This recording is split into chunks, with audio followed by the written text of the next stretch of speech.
हम लोगों ने लास्ट वीडियो तक क्या पढ़ लिया था, ग्लूकोज तक हम लोग पहुंच गए थे, उसको कैसे बनाते वो देख लिए थे। अब इस वीडियो में हम लोग बात करेंगे कि ग्लूकोज का स्ट्रक्चर क्या होता है, कैसे मिला इस ग्लूकोज का स्ट्रक्चर। तो पहले बस हमें यही पता था कि ग्लूकोज होता है कुछ मीठा मीठा प्यारा प्यारा। बाद में हमारे एक साइंटिस्ट आए फिशर, क्या नाम था उनका, फिशर, FISCHER, फिशर। उन्होंने बताया इसका फॉर्मूला। और फार्मूला बताना इतना आसान तो था नहीं, बहुत ही मेहनत लगी थी फार्मूला बताने में। कैसे बताया वो हम लोग देखते हैं। उन्होंने कई रिएक्शंस करवाई थी, तो उन्हीं रिएक्शंस को हम लोग देखने वाले हैं। और वो रिएक्शन आपके एग्जाम में डायरेक्ट आती है कि हाँ ये वाली रिएक्शन आप करिए। अक्सर एल्कोहल और कार्बोक्सिल मतलब CHO वाला आ जाता है, कार्बोनिल ग्रुप वाला आ जाता है अक्सर। तो देखते हैं क्या क्या रिएक्शन थी। उससे पहले ग्लूकोज को हम लोग डेक्सट्रोज के नाम से भी जानते हैं। क्यों जानते हैं? क्योंकि ये डेक्स्ट्रोरोटेटरी होता है। क्या होता है डेक्स्ट्रोरोटेटरी? पिछली वीडियो में तो आप लोग देख ली होगी, नहीं देखा फिर से देखो। तो क्या क्या उन्होंने करवाई रिएक्शन उसको देखते। सबसे पहले उन्होंने रिएक्शन करवाई थी ग्लूकोज की, रिएक्शन विथ HCN वही अपना कंपाउंड। इसकी रिएक्शन इन्होंने इसके साथ करवाई थी। तो इन्होंने क्या मिला था देखते हैं।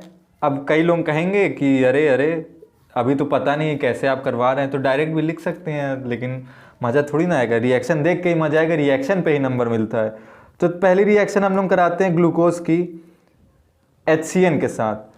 तो यहाँ पे पूरा स्ट्रक्चर लिखा जाएगा, HOH OH H OH OH, यहाँ पे C डबल बॉन्ड OH, यही वो होता है। इसको इधर लिख लेते, इसको इधर C डबल बॉन्ड OH। वैसे इसमें कायरल कार्बन कितने होंगे इस स्ट्रक्चर में? कायरल कार्बन क्या होते हैं? ऐसा कार्बन जिसके दोनों साइड अलग अलग ग्रुप जुड़े हों, उसे ही बोलते हैं कायरल कार्बन। और उसकी मिरर इमेज बन जाए और उसको उस पर रखने बना रखा है, मिरर इमेज बनेगी, अलग अलग हो थोड़ी ना रख जाएगा, तो इसी को बोलते हैं कायरल कार्बन। जैसे कि इसमें कितना है, इसमें एक, इसके अगल बगल दो अलग अलग हैं, 2 3 4 कायरल कार्बन होते हैं ग्लूकोज में। तो ये वैसे ऑप्शनल बन सकता है, कोई बड़ी चीज़ नहीं है। अब इसकी रिएक्शन अगर हम लोग कराते हैं HCN के साथ, तो क्या होता है आपको पता होगा, नहीं पता होगा तो आगे हम लोग एल्डिहाइड कीटोन कार्बोक्सिलिक में जानेंगे कि कार्बोनिल अम्ल की उपस्थिति में अगर HCN लिया जाए कार्बोनिल ग्रुप की उपस्थिति में, तो ये O ऑक्सीजन वाला बॉन्ड टूटता है, डबल बॉन्ड ऐसे, इस पे आता है माइनस, इस पे आता है प्लस, कार्बन पे आ जाता है ये एल्डिहाइड के कार्बन पे प्लस, और ये भी HCN भी टूटता है H+ और CN माइनस में। और होता क्या है, प्लस वाला आके माइनस पे अटैक कर देता है, माइनस वाला आके प्लस पे अटैक कर देता है, ये कुछ ऐसा कंपाउंड बना लेता है।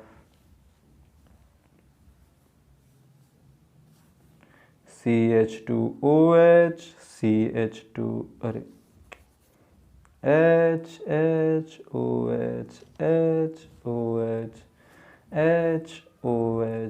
OH ये आपका बना लेता है C पे, यहाँ पे H आके जुड़ गया तो OH, और दूसरा क्या आ गया यहाँ पे C पे CN और बाकी यहाँ पे H था ही। एक और नया कायरल कार्बन आ गया, यानी यहाँ पे 4 था, यहाँ से 5 कायरल कार्बन हो गया।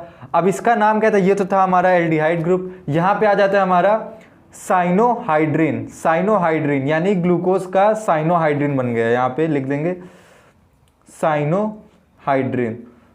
तो हमें ग्लूकोज से क्या मिल गया? एक साइनोहाइड्रिन कंपाउंड, जिससे हमें इस बात का मालूम चल रहा है, क्योंकि HCN से रिएक्ट किया, ये इस बात का हमें मालूम चल रहा है कि कोई ना कोई कार्बोनिल ग्रुप यानी C डबल बॉन्ड O वाला ग्रुप इसमें है, तभी ये रिएक्शन दे रहा है। तो वहाँ से उन्हें ये मालूम चला कि अच्छा इसमें तो कोई C डबल बॉन्ड O वाला ग्रुप है, कार्बोनिल ग्रुप है।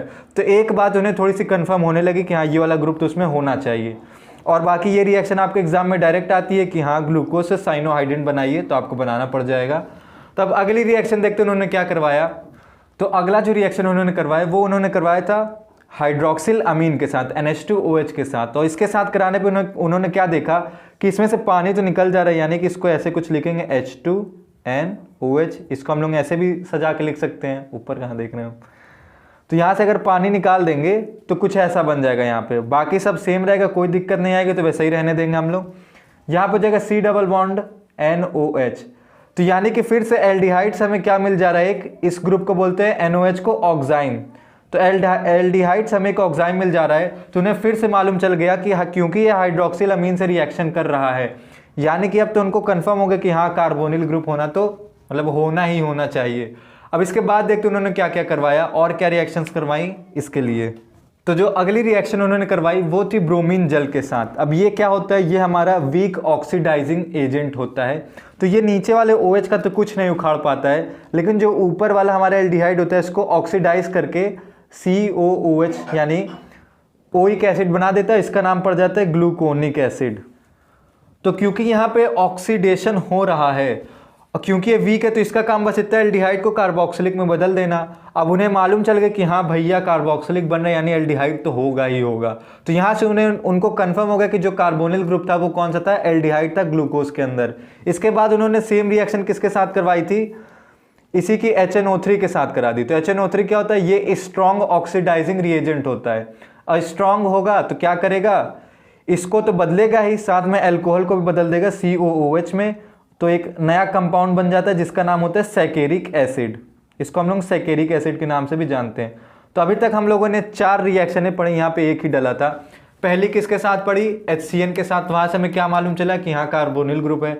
अगली किसके साथ पढ़ी, हाइड्रोक्सिल अमीन के साथ, वहां पे बना था हमारा, क्या बना था बताइए। तो वहां से हमें मालूम चल गया था कि एक और कार्बोनिल ग्रुप है। उसके बाद हम लोगों ने पढ़ी एक वीक ऑक्सीडाइजिंग रिएजेंट वाली यानी ब्रोमीन वाटर के साथ, वहां से ग्लूकोनिक एसिड बना था। तो वहां से हमें क्या मालूम चल गया कि हाँ भैया जो ग्रुप है वो एल्डिहाइड है। उसके बाद उन्होंने टाइम पास के लिए कर दिया तो उन्हें मालूम चल गया कि 2 ऑक्सीजन का तो ग्रुप है, बाकी इन्हीं दोनों कर पाया HNO3। HNO3 क्या करता है, दोनों को ऑक्सीडाइज करके कार्बोक्सिलिक एसिड में बदल देता है। तो ये हो गया। अब उसके बाद हम लोग बात करते हैं उन्हें कैसे मालूम चला कि हाँ इसमें 6 कार्बन है, क्योंकि 1 2 3 4 5 6 कार्बन है, वो कैसे मालूम चला हम लोग देखते हैं। तो जो हमारे फिशर जी थे उन्होंने अगली रिएक्शन करवाई थी यानी रिएक्शन नंबर 5, उनके लिए पता नहीं किस नंबर होगा, हमारे लिए 5। वो किसके साथ कराई, HI रेड फॉस्फोरस के साथ कराई। तो वहां पे क्या हुआ, ये होता है हमारा रिड्यूसिंग एजेंट। रिड्यूसिंग क्या करता है, रिड्यूस कर देता है, ऑक्सीजन को हटाने का काम करता है। तो यहाँ पे जितने भी ऑक्सीजन या OH ग्रुप होंगे वो हट जाएंगे इससे। यहाँ पे हटेगा, एक बॉन्ड टूटा तो एक H, दूसरा बॉन्ड टूटा दूसरा H, फिर इसको भी H मिलेगा, H2O निकल गया। यहाँ पे OH है, एक H इसको दे देंगे, एक इसको। यहाँ पे 2 है मतलब OH है तो एक H इसको एक इसको।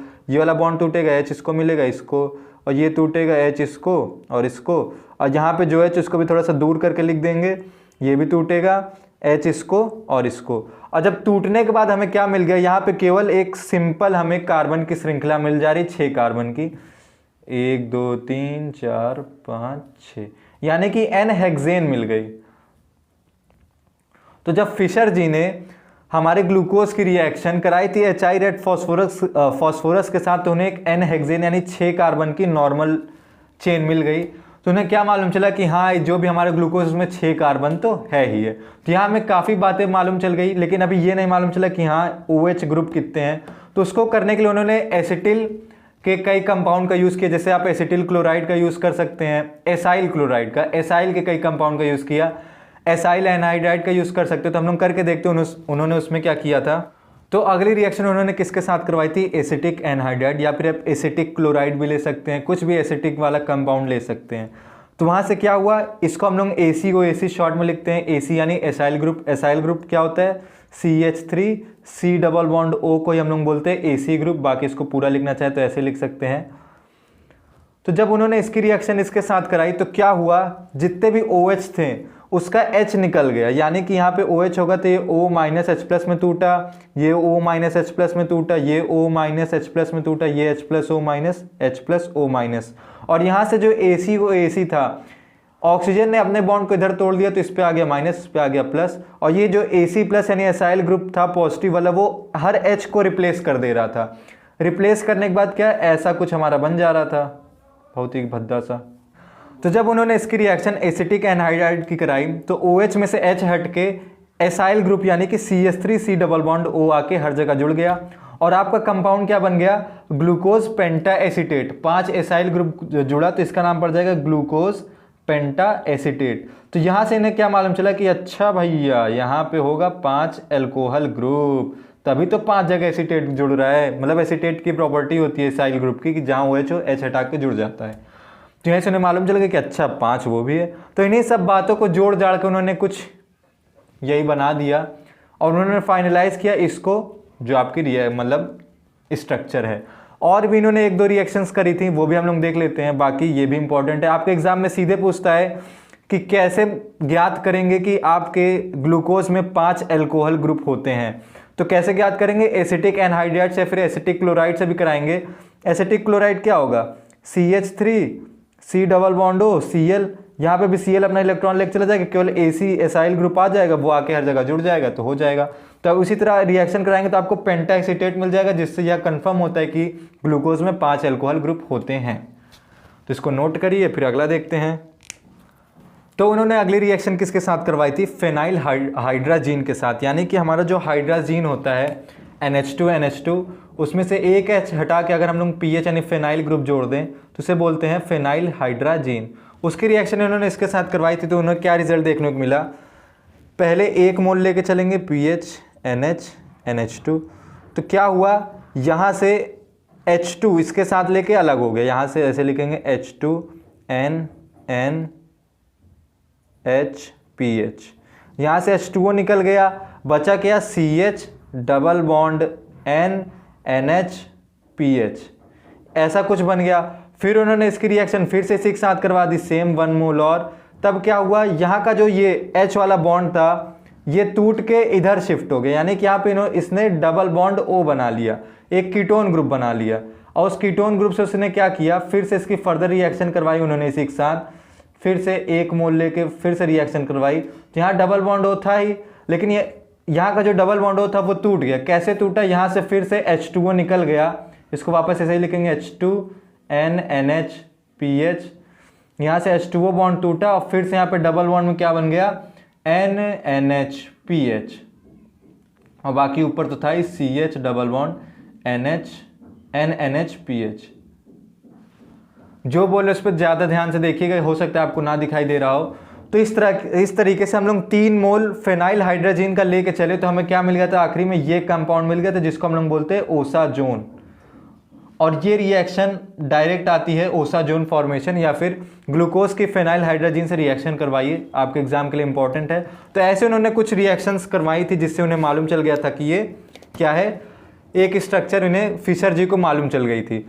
अब फिर एक और साइंटिस्ट है, उन्होंने बोला अरे साइक्लिक भी तो हो सकता है। और उन्हें कैसे मालूम चला वो साइक्लिक हो सकता है, ये जो हमारा ग्लूकोज था वो कई सारे टेस्ट नहीं दे रहा था, जैसे कि सोडियम बाइसल्फाइड, इसका टेस्ट ये नहीं दे रहा था, वो टेस्ट सारे सीधे वाले कंपाउंड दे देते हैं एल्डिहाइड, लेकिन वो नहीं दे रहा था। उससे उन्हें आइडिया लगा कि अरे इसमें जो है हो सकता है कि ये साइक्लिक भी हो। उसके अलावा भी कई टेस्ट उन्होंने करवाए जिससे उन्हें मालूम चला कि अरे ये तो दे ही नहीं रहा, ये केवल साइक्लिक देता है। कुछ साइक्लिक वाले उसने दे दिए तो इससे मालूम चला उन्हें कि ये साइक्लिक भी होता है। तो फिर हमें इसका साइक्लिक स्ट्रक्चर भी पढ़ना पड़ जाएगा। तो चलिए पढ़ते हैं फिर और क्या कर सकते हैं। तो बात करते हैं साइक्लिक स्ट्रक्चर की, कैसे हमें मालूम चला। जो हमारा ग्लूकोज होता है वो NaHSO4 के साथ रिएक्ट नहीं करता है, NaHSO3 के साथ, सोडियम बाइसल्फाइड के साथ, जबकि मोस्ट ऑफ जो सिंपल यानी कि चेन वाले हमारे एल्डिहाइड होते हैं वो कर जाते हैं। दूसरा चीज़ ये शिफ्ट टेस्ट नहीं देते, जो कि हमारे एल्डिहाइड सीधे वाले दे देते हैं। और क्या नहीं देता है ये, इसका जो हमारा पेंटा एसीटेट बनता है, पेंटा एसीटेट जो बन रहा था वो हाइड्रोक्सिल अमीन के साथ रिएक्शन नहीं दे रहा था। तो ये सब हमें क्या मिले लक्षण कि अरे ये सब लक्षण यानी हो सकता है कि ये इसमें गोलाई हो। तो उस गोलाई को लेकर हमारे एक दूसरे वैज्ञानिक आए, उन्होंने बताते हैं क्या बताया। तो साइक्लिक स्ट्रक्चर हमें मालूम चल गया कि ग्लूकोज की तो साइक्लिक स्ट्रक्चर होती है। अब क्या होती है ये हमारा सवाल था। तो वो कैसे मालूम चला, हमारे एक साइंटिस्ट है हावर्थ, उन्होंने पता लगाया। उन्होंने भी कई रिएक्शंस करवाई होंगी लेकिन वो हमारे सिलेबस में नहीं है। उन्होंने क्या बताया कि यहाँ जो OH ये वाला OH होता है, जस्ट CH2OH का H वाला, यहाँ से जो OH होता है वो निकल जाता है, यहाँ से O-H+ में निकलता है और यहाँ से ये डबल बॉन्ड टूटता है -+, ये O- आके इससे जुड़ जाता है और ये H भी आता है, ये H आके यहाँ पे जुड़ जाता है और आपका कुछ स्ट्रक्चर ऐसा बन जाता है। ये बनता है कुछ C पे OH H और बाकी नीचे वही अपना पुराना वाला।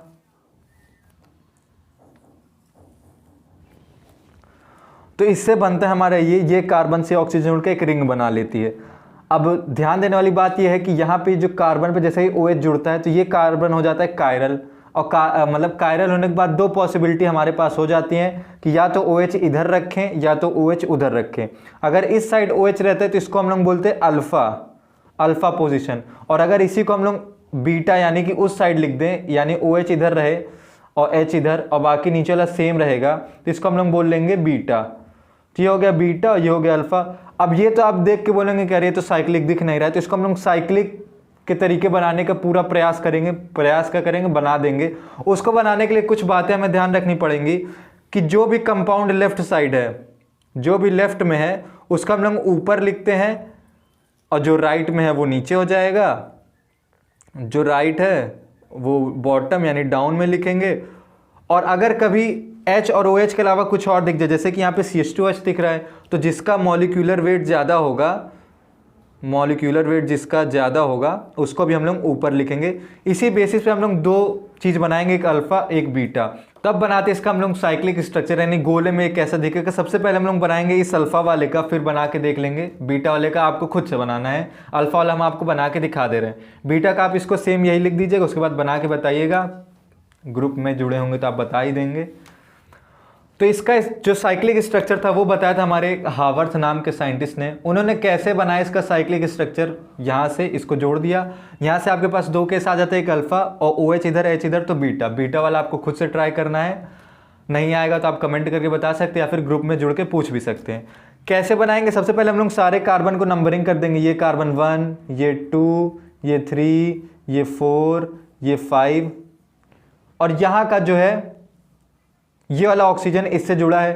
1 का कार्बन, 1 पे जो कार्बन है वो 5वें नंबर पे जो ऑक्सीजन है उससे जुड़ा है, तो इससे इसको पहले 6 नंबर कर दे, तब लिखने की कोशिश करते हैं।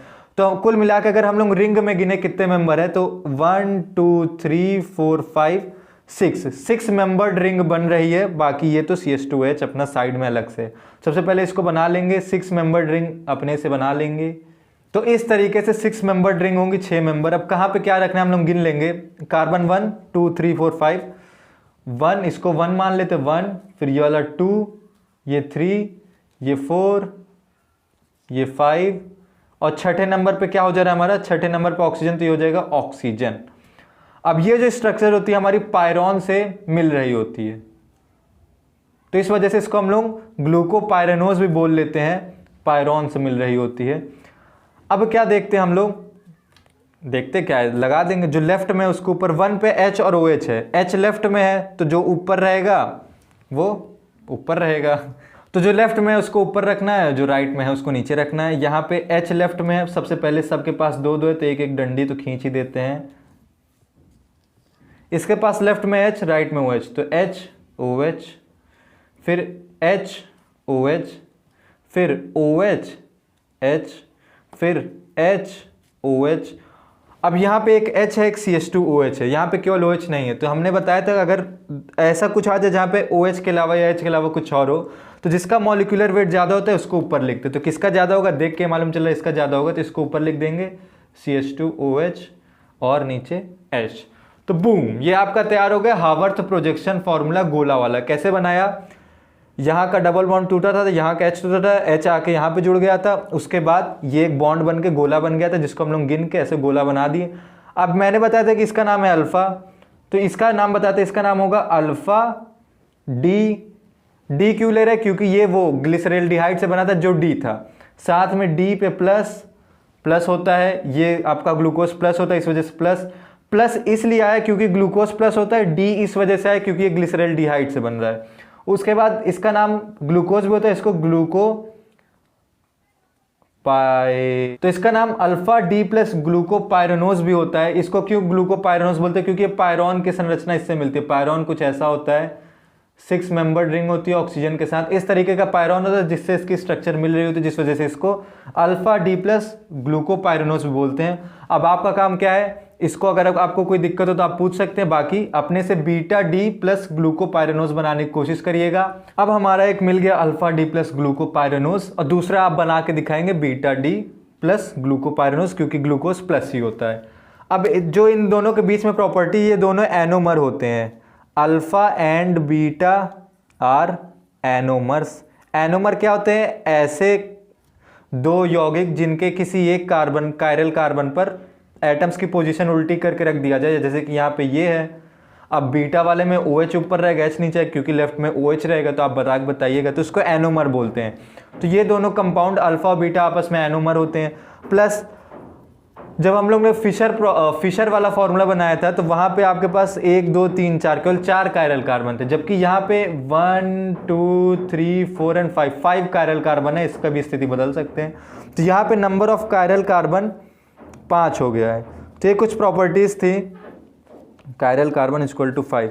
यहाँ पे आपका ग्लूकोज खत्म होता है। अब हम लोग बात करने वाले फ्रक्टोज पे। तो अगर आपको कोई डाउट हो आप पूछ सकते हैं। जितना भी आपको रिएक्शंस बताया गया तो उसको अच्छे से करिएगा, क्योंकि डायरेक्ट एग्जाम में वही आते हैं। तो अब बात करते हैं हम लोग फ्रक्टोज की। तो फ्रक्टोज के बारे में एक अक्सर आता है कि सबसे मीठी शर्करा कौन है, तो ये फ्रक्टोज ही होता है आपका सबसे मीठी शर्करा, यानी मोस्ट मतलब स्वीटेस्ट शुगर, सबसे मीठी शर्करा ही सुक्रोज ही मतलब फ्रक्टोज होती है। सुक्रोज क्या होता है, सुक्रोज से तो बनता है, और ये आपका ऑप्शनल आता रहता है। इसके अंदर हमें ज़्यादा कुछ नहीं पढ़ना है, बस इसका साइक्लिक स्ट्रक्चर पढ़ लेना है बस। और बाकी अगर रेयरली इसकी रिएक्शंस आती हैं, आएंगी भी, तो कीटोन की रिएक्शंस हम लोग कर लेंगे, जो कि हम लोग पढ़ेंगे एल्डिहाइड कीटोन्स वाले चैप्टर में।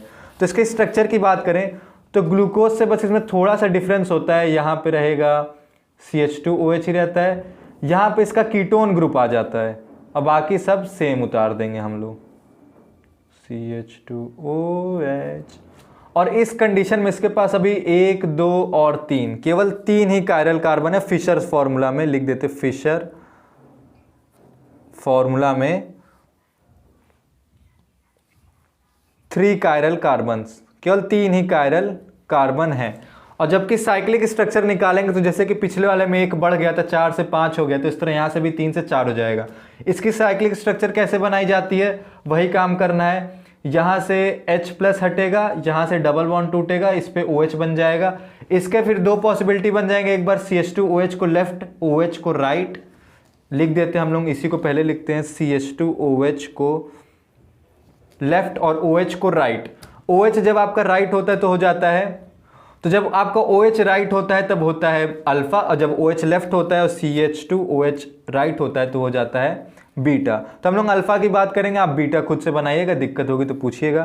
तो इससे जुड़ा है, इसी से जुड़ा है हमारा OH, ये कुछ ऐसा रहेगा। यहाँ पे ये वाला बॉन्ड टूटा, यहाँ का कार्बन जो है इस वाले ऑक्सीजन के साथ बना लेगा, इस पे प्लस आएगा, तो ऐसा कुछ साइक्लिक स्ट्रक्चर बन जाएगा। बनाते हैं, यहाँ पे H ऐसा ही रहेगा, OH OH H OH H, यहाँ से OH कैसे रहेगा, H हट गया, और यही O आके क्या किया, इस कार्बन से बॉन्ड बना लिया। एक 1 2 3 4 5 मेंबर्ड रिंग एक बना लेता है। कैसे स्ट्रक्चर बनेगी वो भी अभी देखते हैं। CH2OH 5 मेंबर की एक रिंग बनी, जिसका स्ट्रक्चर फ्यूरॉन से मिलता है। फ्यूरॉन क्या होता है, फ्यूरॉन ऐसे 5 कार्बन का होता है, यहाँ पे ऑक्सीजन रहेगा, बाकी 5 कार्बन का रहेगा और डबल बॉन्ड, तो फ्यूरॉन से मिला, इस वजह से इसको फ्यूरेनोस भी बोलते हैं।